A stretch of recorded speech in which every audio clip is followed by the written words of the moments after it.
Okay, so let's move over to Greece then, Vanessa. And well, this actually looking for Greece floods on the search engine of choice this morning. Very, very little coverage in the UK press. Some in the EU, but not in the UK.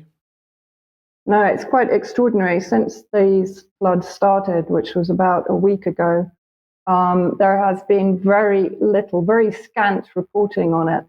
And what I've basically relied on almost entirely is news that I'm receiving from Greek activists and Greek community media outlets and some Greek mainstream media outlets. So some of the translations are a little strange because they're directly translated by Google. I've changed some of them. So first of all, Thessaly, the fear of the food crisis. Now, this is a very important factor in these floods. It is being described as a disaster of biblical proportions affecting fields, animals, equipment, machinery, supplies, irrigation projects, agricultural road networks, product warehouses, livestock units, trees, and crops. So let's just have a look, I think, where Thessaly is in relation to the rest of Greece. We pointed it out last week, but it's effectively to the north of Athens, although Athens actually was also affected by the floods. And the two main areas that I'm going to talk about are Karditsa and Larissa, which is just to the kind of the northeast of Karditsa. So moving on. We've got a little bit of video. Yes. So this is video with sound of the start of the floods. And I've left the sound because it is really quite horrifying to imagine being there. It's only about 18 seconds. So just roll the video.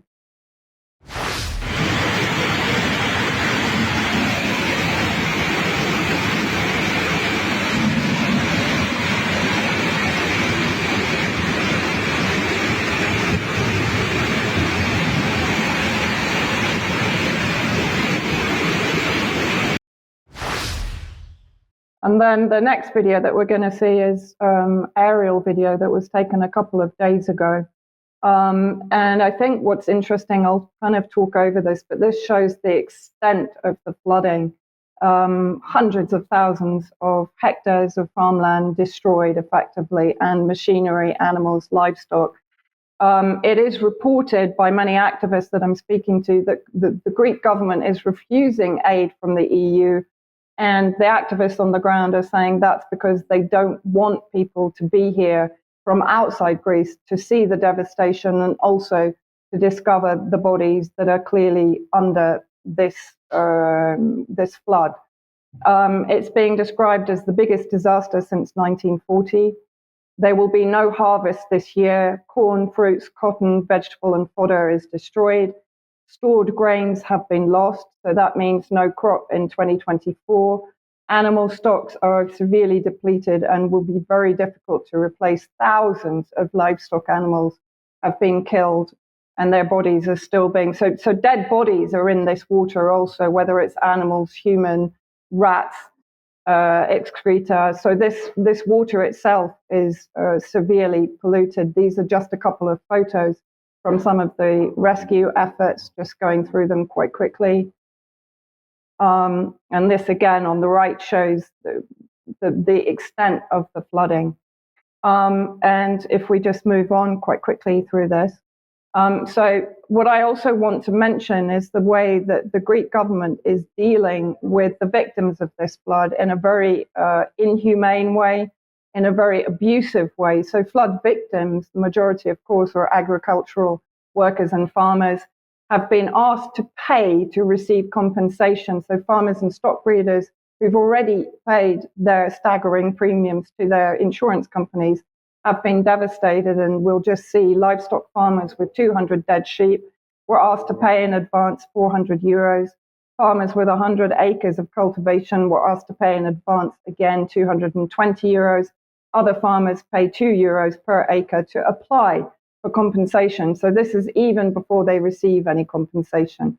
And here again, the government legitimizes black-heartedness. As I said, this is translation from the Greek, in water for the affected. So basically what they've done, instead of giving free bottled clean water to the victims of this flood, they are setting a ceiling of €2.50 per six-pack. So in other words, they're not providing free aid to the victims. Bad weather, they don't recruit, they don't use hotels to house those that have been displaced by the floods. What they do is to basically kick out refugees from refugee centers in the area. If we move on to the text of the article, the refugee structures are being recruited by the government to house the flood victims of the Thessalian plain. The plan calls for the evacuation of the camp in Kutsohero by about 900 refugees living in the structure in order to bring in those that have been displaced. Instead of providing hotels and temporary housing, they're basically kicking out refugees and replacing it with indigenous refugees. Quite appalling from the Greek government. And then moving on. Also, it's become apparent that there was a 2017 study and even studies from before that, from 2007 onwards, that warned that the Thessaly water division is Greece's most vulnerable, as flood zones cover 31.2% of the area. And the study basically was not acted upon. It wasn't updated as it should be according to European regulations. European Commission has therefore appealed against Greece since February 2022 for violation of European legislation. So the authorities, again, just as they did with the forest fires, had neglected the areas that were hit by the fires, also neglected the areas that have been hit by the floods. So Terra in Larissa, if you remember, Larissa is to the northeast of Karditsa, almost 12 meters from Pinos Komeni, and divides the country in two, including the military base where there are images of the helicopters underwater. And then moving on. And there is new revelations about breaking the dams, effectively the water barriers, concern only for Karditsa and how the waters were diverted to effectively devastate the plains around Karditsa. So we'll see why shortly. This is the blog that I've relied on before for information. So from organized arson to organized floods, the Greek lockdown junta becomes the EU's poster boy for climate change. Now, interesting here, Mike, because we haven't actually seen legacy media jump on board with the climate change headlines, and we might know why very shortly. But if we move on again, so basically, there are plaintiffs claiming that various dams, I think now it's up to 4 dams, were deliberately either dynamited or opened to divert the water away from Karditsa into the plains, into the floodplains, which are mostly agricultural and livestock areas. And as he says, if that is the case, then the agricultural area was removed from production for a reason, to ensure a shortage of food and to fulfill EU climate change, i.e. net zero quotas. And there was no intervention by the state apparatus in any dam in the area which caused water redirection, said the head of the climate sector in the Greek government. He claimed that that was fake news and conspiracy theory. So let's see if it was. Moving on again. So I'm just going to show you again where Karditsa is on the map. Moving on quickly to the next image, which shows very clearly Karditsa at the bottom there, that the waters were very clearly diverted away from Karditsa towards the floodplains there. Larissa was also heavily affected. And now if we move on, we can see why. Thessalia area, which got flooded, provides 38% of Greek cotton, 52% of tomatoes, 20% of cow's milk, 13.7% of goat's milk, 40% of soft cheese, 25% hard cheese, 18.5% of beef, and 41% exports of milk-based products. So it's a very, very important area both to Greece and to Greek trade. So let's come on to why the government might have taken the decision to divert the waters from Karditsa. The big US plans for Thessaly, just as we talked about at Alexandroupolis a couple of weeks ago, referenced the fire and the NATO expansion of its military base in Alexandroupolis. the US decision to invest more in the airbase of Larissa and to upgrade it with the aim of creating the permanent basis of the administration of the American Air Force Europe, Africa, while it has provoked the reaction of the Larissa Peace Committee in a statement. So that was in 2022. They have invested many millions of dollars in support, turning Thessaly into an American native base. Then let's see, so in November 2021, Erdogan, president of Turkey, said that US military bases in Greece are so many that they cannot be measured. Greece has become practically an outpost of America. Of course, Erdogan has, let's say, alternative agendas behind his words, but nevertheless, it appears to be true. And then this is when it gets quite interesting. So a foreign company is committed to 10,000 acres in Kroditsa for photovoltaics, for solar panels. Let's see who this company is. Israelis in Thessaly with 5 large photovoltaics. If completed, the projects will be able to allegedly produce clean and cheap energy for more than 350,000 households. Moving on.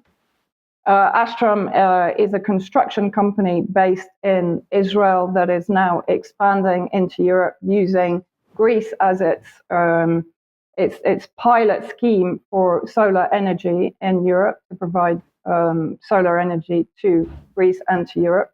So Ashtrom Renewable Energy co-developed solar projects in Greece. Moving on again.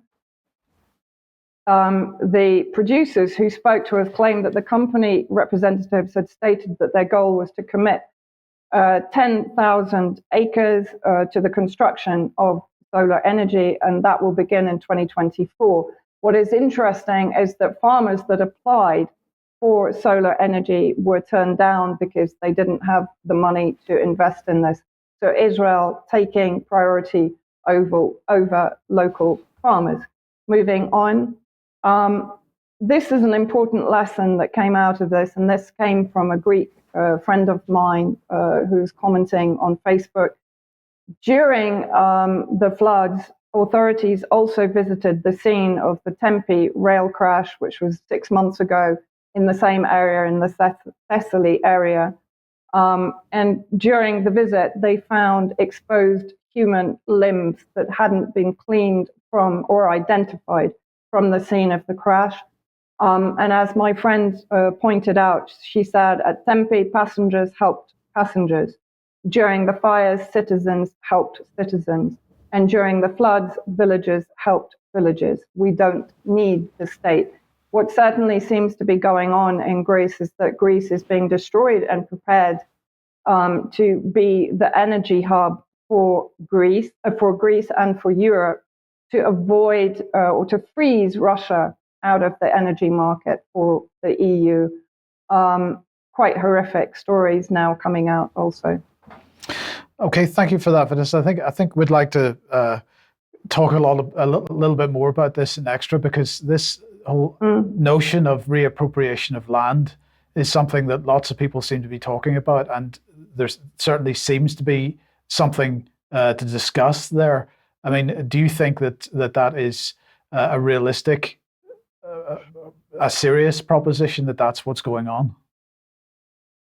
Well, judging by the reaction of the Greek activists and legal teams that are now dealing with it, and I saw today very quickly that there is a case for murder if the government did deliberately divert the waters away from Kroditsa into the floodplains. And also the fact that the government, again, as I said, it neglected the forestry areas, which then easily caught fire recently.